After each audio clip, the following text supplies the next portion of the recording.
in badan waxaad maqashay alif le, gaashaan le, saree guuto iyo darajooyin la mid ah oo ay kala leeyihiin ciidamadu. haddaba weligaa ma is weydiisay maxay ku kala duwan yihiin darajooyinkani?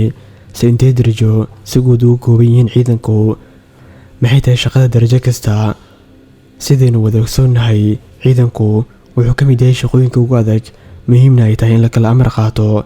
haddii uusan ismaqal jirinna si sahlan ku burburi karaa. darajada ugu hooseysa ciidanka waxaa loo yaqaanaa alif le. alif le waa darajada ugu hooseysa ee uu qaato qof walba oo gala ciidanka. isla maalinkaa tababarkaaga dhamaysatid, qaadatidna hubkaaga, waxaa tahay alif le. sumada alifle ayaa ah sidan. kadib waxaa ku socogta darajada la yidhaahdo laba alif le. darajadan waxa uu ka dalacayaa askarigu inuu ahaado askari oo keliya. wuxuu noqonayaa taliyo horjoogo ah inuu ka mid ah ciidamada.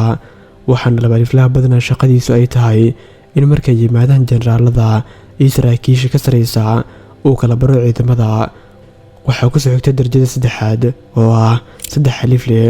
darajadan oo ay sumadeedu tahay sida ka muuqata shaashadda ayaa ah darajada ugu horeysa ee uu askarigu ka galayo darajooyinka sarsare. waxaa la sheegaa shaqada ugu muhiimsan ee uu qabto saddex alifluhu ay tahay kor joogtaynta shaqooyinka uu qabanayo laba aliflaha, oo aynu soo sheegnay inuu yahay taliyaha unug ka mid ah ciidamada. kadib waxaa ku xiga darajooyinkan xarig le, laba xarig le, oo iyagana sumadeedu tahay sidan. markaad ka timaadid laba xarig le, waxay imaanaysaa xidig le oo ah taliyaha koox ka mid ah ciidanka. waxaa badanaa loo qiyaasaa kooxdaasi oo xidig le taliyaha u yahay ku dhawaad 30 askari.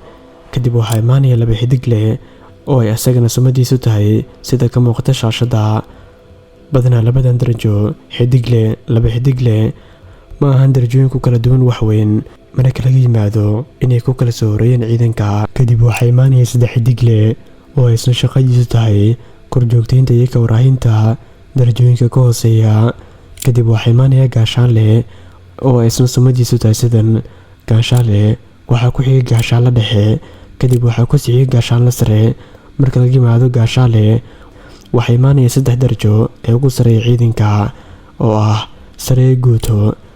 darajadan jenaraalka xambaarsan wuxuu awood u leeyahay inuu ilaamiyo dagaal.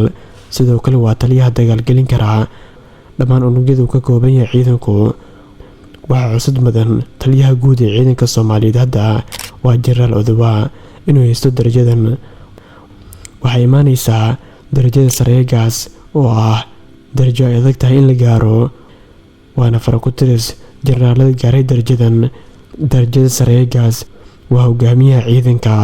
marka lagu jiro dagaalka wuxuu awood u leeyahay qaadashada go'aamo degdeg ah isagoon usoo noqonin darajada ka sareysa iyo sidoo kale madaxda dalka.